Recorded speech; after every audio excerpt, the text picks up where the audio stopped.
Sinimulan na ng Estados Unidos ng Amerika ang legal na pagkalas mula sa North Atlantic Alliance. Ngayong araw, isang panukalang batas ang inihain sa Kongreso ng Estados Unidos tungkol sa pagkalas ng Estados Unidos ng Amerika mula sa militar na alyansang NATO.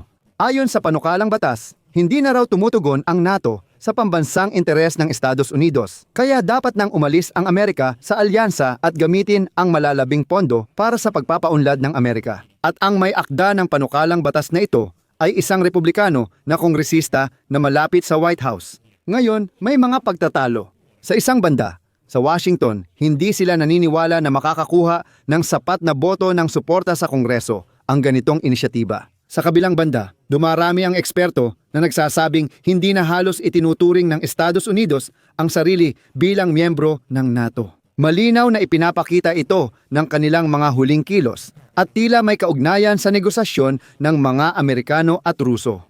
Ang luhika ng Amerikanong planong pangkapayapaan sa Ukraine ay nagpapahiwatig ng aktual na pag-alis ng Estados Unidos mula sa NATO bilang pampulitikang entidad. Tinawag ng mga eksperto na kakaiba ang formulasyon sa planong pangkapayapaan, lalo na ang dialogo sa pagitan ng Russia at NATO sa pamamagitan ng United States. Dahil nagpapakita ito na kinikilala ng United States na hindi sila bahagi ng alyansa at maaaring kumilos ng hiwalay. Ang pangalan ko ay Alexei Pechi. Talakayin natin ng detalyado ang paksang ito. Pero bago tayo magsimula, hinihiling ko sa inyo na mag-subscribe sa channel na ito, i-like ang episode at mag-iwan ng kahit anong komento.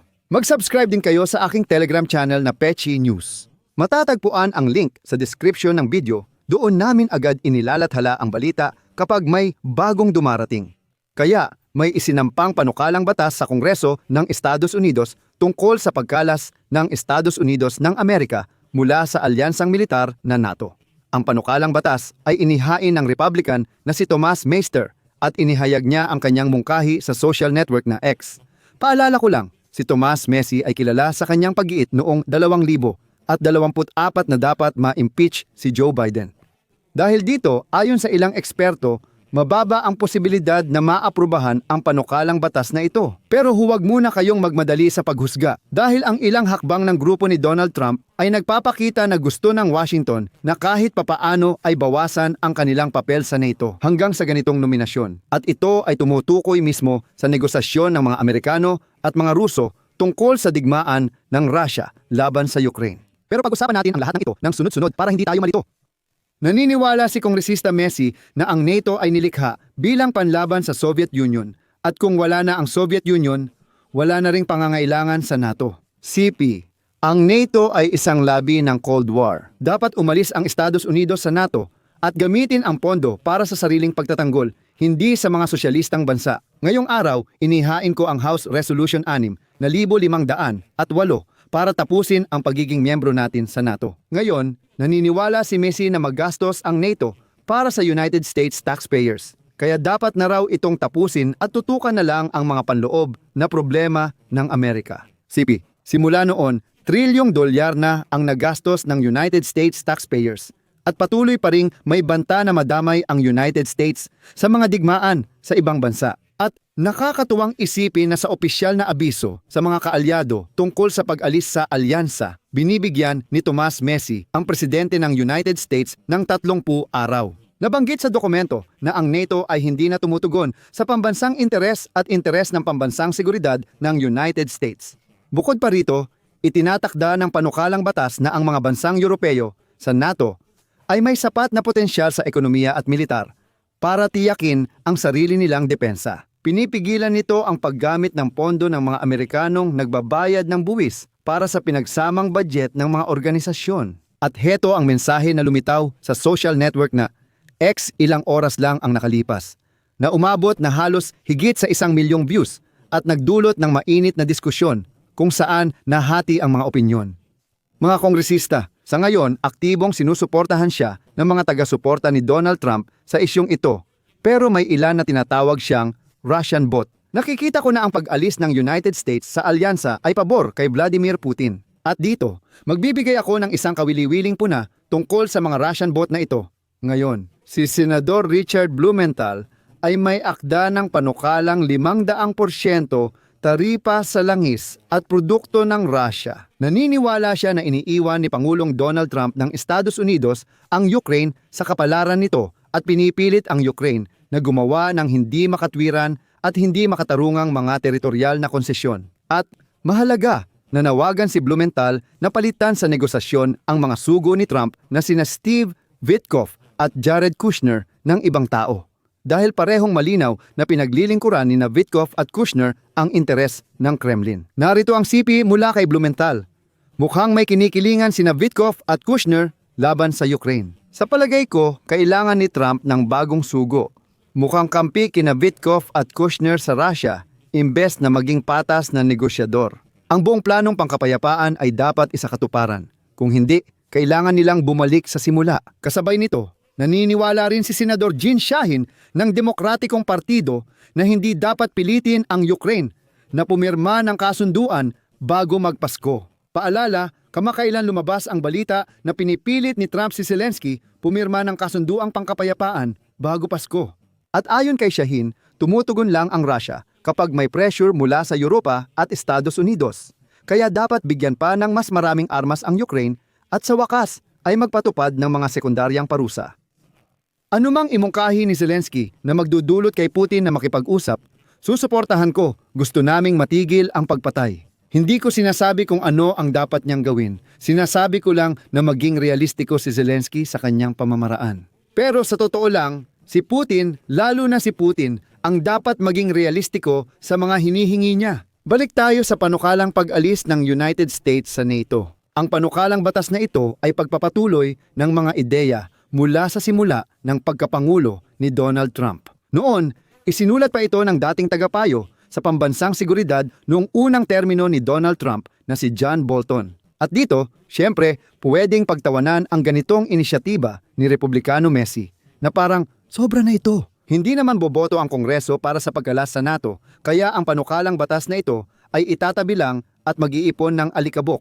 Pero masasabi ko na dapat seryosohin ang mga ganitong inisyatiba dahil ito ay sumasalamin sa saloobin ng lipunang Amerikano. Kung sa mga diskusyon sa social media ay biglang suportahan ng karamihan ng mga Amerikano ang ganitong inisyatiba, itutulak pa ito ni Trump. At kung hindi naman, palaging pwedeng isisi ang lahat kay Tomas Messi na baliw. At hindi ko lang basta-basta sinasabi ito dahil posibleng bahagi ng kasunduan ng Estados Unidos at Rusya sa digmaan sa Ukraine ang pangakong pahinain ang NATO hanggat maaari. Ayon sa mga eksperto at sa aktwal na nangyayari, hindi na halos itinuturing ng Estados Unidos ang sarili nitong miyembro ng NATO na malinaw sa kanilang mga kilos. Halimbawa, ang lohika ng Amerikanong planong pangkapayapaan para sa Ukraine ay kinokonsidera ang aktwal na pag-alis ng Estados Unidos sa NATO bilang isang mahalagang pampulitikang hakbang. At ang formulasyon na inilagay sa planong pangkapayapaan, partikular na ang sinabing at ito ay isang sipi, magkakaroon ng dialogo sa pagitan ng Russia at NATO sa pamamagitan ng pagmamamagitan ng Estados Unidos ng Amerika ay tinatawag kong kakaiba. Pero meron itong sariling nakatagong kahulugan. Dahil ang ganitong hakbang ay nangangahulugan na inilalagay ng Washington ang sarili nito sa gilid, na parang isang tagapamagitan at hindi na nito itinuturing ang sarili bilang direktang bahagi ng alyansa. At ito mismo ang patuloy na sinusubukan ni Vladimir Putin. Ang subukan ang katapatan ng Amerika sa NATO at sa pagtatanggol ng Europa at ipinapakita ni Trump na ang katapatan ay nasira na. Sa huli, maaaring hindi formal na umalis ang Estados Unidos sa NATO, pero tiyak na pahihinain nito ang kanilang representasyon na siyang ginagawa ni Trump ngayon. Nakikita natin na inaalis ng Estados Unidos ang ilan sa tropa nila sa Europa at hinihikayat ni Trump ang Europa na maghanda kung sakaling sila na lang matitira. Naroon pa rin ang Estados Unidos pero hindi na tulad ng dati ang presensya nila. At para mas malinaw ang aking lohika tungkol sa ganitong bahagyang pag-alis ng Estados Unidos mula sa NATO, magbibigay ako ng isang makasaysayang halimbawa na nagpapakita na posible kang umalis sa NATO nang hindi opisyal na umaalis. Kahit mukhang biro, ipapaliwanag ko ito ngayon. Noong 1966 ang Pransya sa ilalim ni Pangulong Charles de Gaulle ay umalis sa Military Integrated Structure ng NATO. Pero hindi nila iniwan ang mismong political alliance. At bumalik sila sa military structure noong 2000 sa ilalim ni Nicolas Sarkozy dahil nanatili silang ganap na miyembro ng NATO. Ang pag-alis ay may kinalaman sa kagustuhan ng Pransya na magkaroon ng mas malaking kalayaan sa militar at sariling nuklear na kakayahan.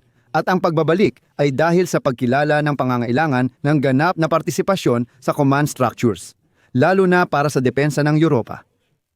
Na nagtugma rin sa pagbabago ng geopolitikal na sitwasyon sa buong mundo, ibig sabihin, matagal ding miyembro ang Pransya ng NATO at sa politika, hindi talaga sila umalis. Pero sa usaping militar, umalis ang Pransya sa alyansa. Ibig sabihin, wala silang obligasyong militar sa mga kaalyado at hindi rin nila kinokoordina ang kanilang mga tropa sa mga tropa ng ibang bansa sa NATO. Formal silang nasa NATO pero parang hindi talaga. Kung interesado, mag-comment lang. Ipapaliwanag ko ng mas detalyado kung paano at bakit umalis ang Pransya sa NATO at kung paano talaga nangyari ang buong prosesong ito. Ganito na lang.